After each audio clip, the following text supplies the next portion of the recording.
Le Seigneur soit avec vous. Et avec votre esprit. Évangile de Jésus-Christ selon saint Luc.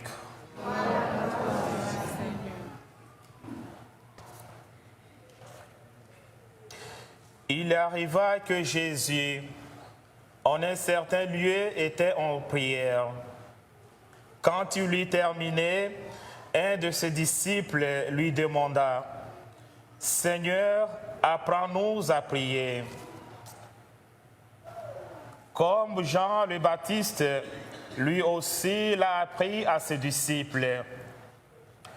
Il leur répondit, « Quand vous priez, dites, Père, que ton nom soit sanctifié, que ton règne vienne. Donne-nous le pain dont nous avons besoin pour chaque jour. Pardonne-nous nos péchés, car nous-mêmes, nous pardonnons aussi à ceux qui ont des torts envers nous. Et ne nous laisse pas entrer en tentation. » Jésus leur dit encore, « Imaginez que l'un de vous ait un ami et aille le trouver au milieu de la nuit pour lui demander, « Mon ami, prête-moi 3 pains, car un de mes amis est arrivé de voyage chez moi et je n'ai rien à lui offrir. » Et si de l'intérieur, l'autre lui répond, « Ne viens pas m'importuner, la porte est déjà fermée, mes enfants et moi, nous sommes couchés. Je ne puis pas me lever pour te donner quelque chose. » Eh bien, je vous l'ai dit, même s'il ne se lève pas pour donner par amitié, il se lèvera à cause du sans-gêne de cet ami, et il lui donnera tout ce qu'il lui faut. Moi, je vous dis, demandez, on vous donnera. Cherchez, vous trouverez. Frappez, on ouvrira. En effet, quiconque demande reçoit. Qui cherche trouve. À qui frappe, on ouvrira. Quel père parmi vous, quand son fils lui demande un poisson, lui donnera un serpent au lieu du poisson? Ou lui donnera un scorpion quand il demande un œuf? Si donc vous qui êtes mauvais, vous savez donner de bonnes choses à vos enfants, combien plus le Père du ciel donnera-t-il l'Esprit Saint à ceux qui le lui demandent? Acclamons la parole de Dieu.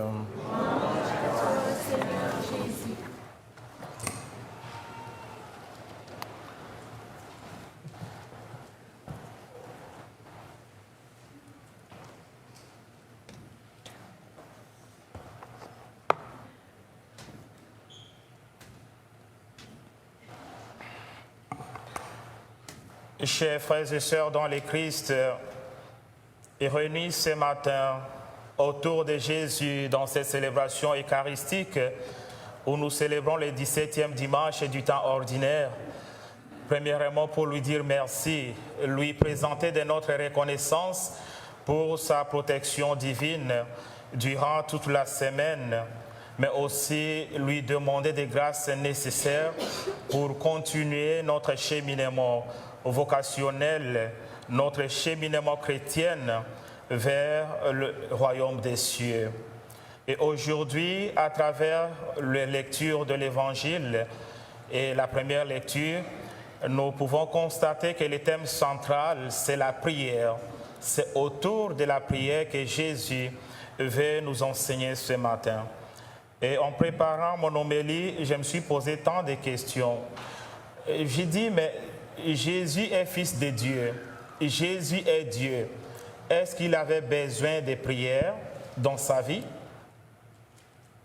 Puisqu'il faisait des miracles, il faisait des merveilles, il avait la puissance de faire tout ce qu'il voulait. Mais voilà, Jésus était tout le temps en train de prier. On le voit en train de prier quand il commence sa mission publique. On les voit en train de prier quand il veut sélectionner ce disciple, les gens avec qui il va travailler. On les voit prier quand il veut opérer des miracles. On se souvient des miracles de la multiplication de pain. Il prend le pain, il rend grâce à son Père. On les voit prier pendant les moments difficiles, avant de souffrir sa passion. Il entre en prière. Et tout ceci, c'est pour nous dire que la prière occupe une grande place dans notre vie chrétienne. La prière est très importante. Nous devons communiquer tout le temps avec Dieu. Parce qu'en communiquant avec Dieu, nous pouvons connaître ce que Dieu veut que nous fassions. Nous pouvons connaître sa volonté. Et ça n'a pas de limite. Nous devons prier tout le temps, comme l'Évangile nous le dit, avec beaucoup d'insistance, nuit et jour. Et on en voit cette attitude à travers la première lecture, où Abraham supplie le Seigneur pour la ville de Sodome. Si tu trouves quelques personnes, tu vas détruire la ville. Et finalement, le Seigneur lui répond non. La prière avec insistance. La deuxième chose, c'est la motivation. La motivation est très importante. On voit les disciples qui lui disent, est-ce que tu peux nous apprendre à prier comme Jean l'a fait à ses disciples? Ils ont le désir de prier. La prière ne s'improvise pas. La prière ne s'improvise pas parce que la prière, ce n'est pas simplement une expression langagère, une expression de bouche à l'oreille, mais c'est quelque chose qui émane du cœur. Qui émane du cœur. Ça ne s'improvise pas. Il faut un temps de préparation pour une bonne prière. Il faut un temps de préparation. Essayez d'éradiquer tout ce qui peut contribuer à la distraction dans la prière. Et ça, c'est très important. Quand nous sommes distraits, quand le cœur n'y est pas favorable, on ne peut pas prier. On peut rabâcher comme les pharisiens le faisaient, mais ce n'est pas une vraie prière. Une vraie prière émane du cœur. Émane du cœur. Pour cela, il faut se préparer. Il faut avoir une attitude de représenter le Christ, de représenter Jésus, de représenter Dieu dans notre cœur avant de lui parler. Avant de lui parler. Et ça, c'est le travail de l'Esprit Saint. Parce que toute bonne prière émane de l'Esprit Saint. Si nous voulons réellement communiquer avec Dieu, nous devons demander cette grâce d'être inspirés par l'Esprit Saint pour lui présenter exactement ce dont nous avons besoin. Ça, c'est la première chose à retenir, la motivation. Et nous devons prier pas parce que nous avons besoin de quelque chose maintenant. C'est ce qu'on appelle opportunisme dans la prière. Il y a des gens qui ne prient presque pas, mais quand ils ont besoin de quelque chose, mais quand ils commencent à sentir qu'il y a des difficultés qui entrent dans la vie, c'est en ce moment qu'ils entrent dans la prière. C'est en ce moment qu'ils font des jeûnes et des neuvaines parce qu'ils veulent obtenir quelque chose maintenant. Et ça, ce n'est pas une prière. Ce n'est pas une prière, c'est une prière opportuniste. Nous devons prier tout le temps avec insistance. On prie parce que Dieu reste Dieu.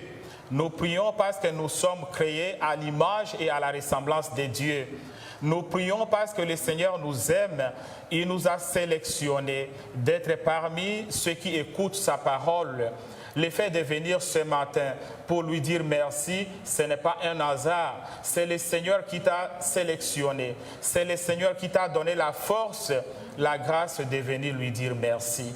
Et pour ça, il n'a pas de compromission. Nous devons les prier tout le temps. Et la prière a plus ou moins 3 phases importantes.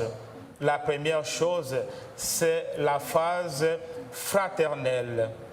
La phase fraternelle. Même si vous êtes dans la chambre, même si vous êtes seul, cette prière, vous allez toujours commencer par dire « Notre Père ». Notre Père, ça a une dimension communautaire. Et on voit cet exemple dans la première lecture. Abraham n'implore pas la grâce pour lui-même et sa famille, mais il implore la grâce de Dieu sur sa ville, sur tous ceux qui habitent en Sodome. Combien de fois nous pensons aux autres dans nos prières? Combien de fois nous laissons les desiderata du monde entre les mains de Dieu avant de penser à notre propre problème? Et il y a un saint qui disait, si vous voulez obtenir une grâce de la part de Dieu pour vos intentions personnelles, il faut commencer à prier pour les autres. Il faut commencer à penser aux autres. Plus vous priez pour les autres, plus le Seigneur va résoudre vos difficultés, plus le Seigneur va vous accorder la grâce dont vous avez besoin de prier pour les autres. Et la deuxième attitude dans cette prière, on voit que la volonté de Dieu s'efface sur la terre, que le règne de Dieu s'établisse ici sur la terre. Et ce règne n'est rien d'autre que règne de justice, règne de paix, règne de communion, règne de fraternité et règne d'amour. Et ce monde a besoin de cette prière, de prier pour la justice, de prier pour la paix, de prier pour tous ceux qui souffrent. Pas plus qu'hier, je suivais sur la télé comment les gens sont en train de mourir avec la faim. Et vous voyez cette image horrible d'un enfant qui donne un témoignage. Il dit, j'ai pleuré tout le temps, mais je ne peux plus continuer à pleurer parce que ma voix s'affaiblit et je n'ai plus la force de crier, tout simplement parce qu'il n'a pas de quoi à manger. Les gens sont en train de souffrir de faim à cause de quelques leaders mal intentionnés. Le Seigneur nous a créés pour les servir. Le Seigneur nous a créés pour vivre en paix et le servir tout le temps. Nous devons prier pour les leaders de ce monde, que l'Esprit Saint vienne en aide en leur exercice de mission, qu'ils travaillent pour la justice, pour la paix, pour la convivialité dans le monde. Et la dernière phase, quand nous prions, nous devons demander cette grâce d'être prêts à pardonner, d'ouvrir nos cœurs aux autres qui nous ont offensés. Et ça, la deuxième lecture l'a dit, Dieu nous pardonne tout le temps. La deuxième lecture dit ceci, Dieu vous a donné la vie avec le Christ. Il nous a pardonné toutes nos fautes. Il a effacé les billets de la dette qui nous accablait. En raison des prescriptions légales pesant sur nous, il l'a annulé en les clouant à la croix. Le Seigneur nous accorde sa grâce tout le temps. Il ouvre son cœur. Et combien de fois nous avons péché? Nous disons dans les confiteors, on pensait, nos pensées. Des fois, on essaye de mijoter ce qui est mal, mais le Seigneur nous pardonne. En paroles, des pauvres paroles qu'on ne peut pas attendre, que l'autre ne peut pas être confortable en les écoutant en train de prononcer ces mots. Le Seigneur nous pardonne. En action, combien de fois nos actions ont blessé l'amour de Dieu? Le Seigneur nous pardonne. Combien de fois, par omission, le fait de ne pas faire les biens que nous devons faire, le Seigneur nous pardonne. Mais il veut aussi que nous accordions ce même pardon aux autres. Je sais, humainement parlant, ce n'est pas facile. Quand quelqu'un vous a offensé, que quelqu'un vous a fait du mal, la bouche peut dire « je vous pardonne », un simple mot. Mais le cœur peut garder des séquelles. Après tant d'années, nous devons demander cette grâce au Seigneur de nous accorder cet esprit de pardon, d'offrir nos pardons aux autres qui nous demandent. Chers frères et sœurs, ce matin, comme exercice spirituel, nous allons méditer sur la prière de notre Père, chaque phrase, chaque mot pour notre méditation. Et nous allons prier pour le monde, que le Seigneur établisse son règne, le règne de paix, de justice et d'équité. Et nous allons demander cette grâce au Seigneur de nous accorder la grâce de l'Esprit Saint pour être ouverts au pardon des autres, mais pour recevoir aussi le pardon de Dieu.